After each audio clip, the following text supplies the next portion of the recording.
Segala perkataan mulutku adalah adil, tidak ada yang berbelit-belit atau serong.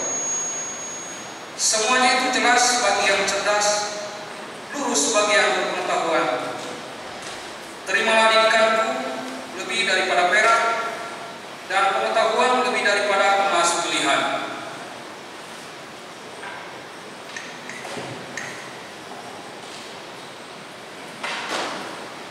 Demikianlah firman Tuhan.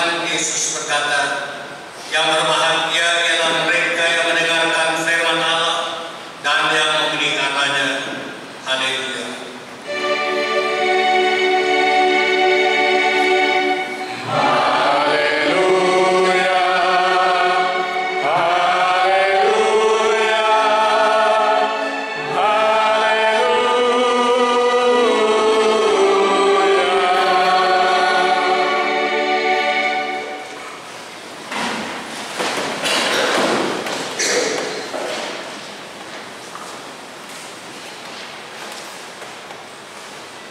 Salam.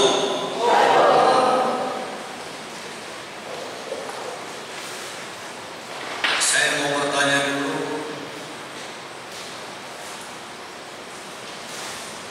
Seluruh provinsi yang ada di Indonesia, jumlah warga Kristen di setiap provinsi Sulawesi Tengah nomor urut keberapa? Dari sekian provinsi di tengah-tengah bangsa negara kita, provinsi Sulawesi Tengah nomor urut berapakah jumlah warga Kristen yang terbanyak?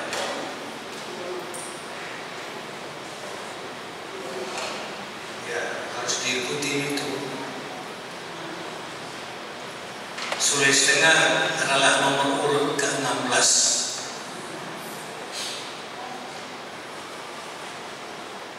Yang paling tertinggi adalah Nusa Tenggara Timur, 81,9% dari jumlah penduduk keseluruhan satu provinsi. Berarti tinggal sekian persen yang non-Kristiani. Itulah yang dipaparkan oleh salah satu panglima besar, itu menamakan dirinya panglima besar pasukan Manguni. Dia ungkapkan itu karena ada masalah warga gereja yang ada di Tangerang. Diungkapkannya itu supaya jangan semena-mena mengatakan minoritas dan mayoritas di tengah-tengah bangsa ini. Baik, tema kita hari ini, jiwa Kristen selalu berpihak kepada yang benar. Ini juga saya pertanyakan dulu kepada saudara, benarkah jiwa Kristen berpihak kepada yang benar? Tidak pernah berpihak kepada yang salah? Apakah pendapat kita? Kita berpihak kepada yang benar?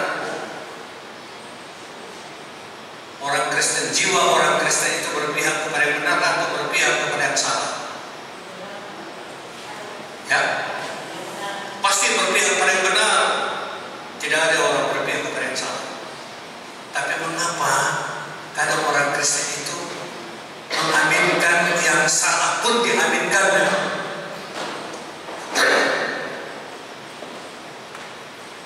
Itu bukan jiwa Kristen. Di dalam Alkitab dikatakan, katakan ya apabila itu benar, katakan tidak kalau itu tidak benar. Tidak boleh digabung, ya atau tidak. Digabung yes or no, tidak bisa gitu. Ya kalau ya, tidak kalau tidak. Selain itu dusta di hadapan Tuhan. Jadi tema kita hari ini sangat luar biasa. Jiwa kita disuruh dihayati untuk bertindak supaya kita setiap orang Kristen berjiwa Kristen. Karena tidak semua orang Kristen berjiwa Kristen. Kalau orang Kristen berjiwa Kristen, pasti dia akan berpihak kepada yang benar.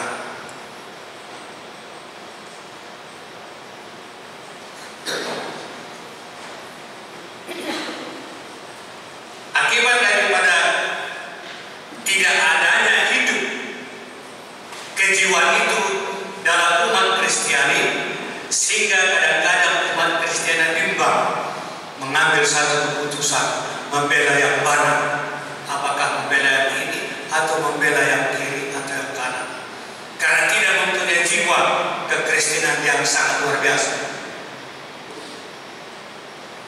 Ada saatnya kita marah, ada saatnya kita tidak marah. Saatnya marah, Tuhan Yesus sangat marah bagi orang-orang yang mendagang di bait Allah, itu marah. Tapi pada saat dia sangat mengasihi, dia melihat orang Samaria, dia mengasihi. Jadi ada saatnya marah, ada saatnya mengasihi. Itu jiwa orang Kristen. Contoh, ada anak kita yang ribut dengan anak tetangga. Udah tahu ini salah anak kita. Mampukah kita mengatakan kepada ibu, nanti saya pukul anak saya karena anak saya salah? Mampukah kita berkata itu? Atau kita membela tetap anak kita walaupun itu salah? Siapa yang membela anaknya dalam kesalahan? Tidak harus membela. Kalau jiwa orang Kristen tidak harus membela dan tidak harus berpihak kepada yang salah kalau memang kita tahu tidak salah. Kalau memang kita tahu benar, kemana pun kita harus berani dan berpihak kepada yang benar. Itu sudah digariskan menjadi jiwa orang-orang Kristen. Banyak orang Kristen tidak seperti itu, tidak mempunyai jiwa kekristenan. Salah satu contoh, dalam situasi dan kondisi bangsa kita katakan belum mengizinkan seperti itu. Contoh, satu gereja mau dibangun, pengumpulan dananya bukan di tempat di mana kita rencana untuk bangun gereja. Kita cari tempat yang lain. Lalu ditanya kenapa bukan di tempat bakal dibangun gereja, nanti ribut. Berarti kita tidak jiwa besar. Berarti kita mencari dana di sana, membangun di sini, toh nanti juga akan. Kalau kita berjiwa besar, kita berpihak kepada yang benar. Saudara yang kasih, contoh yang kecil lagi.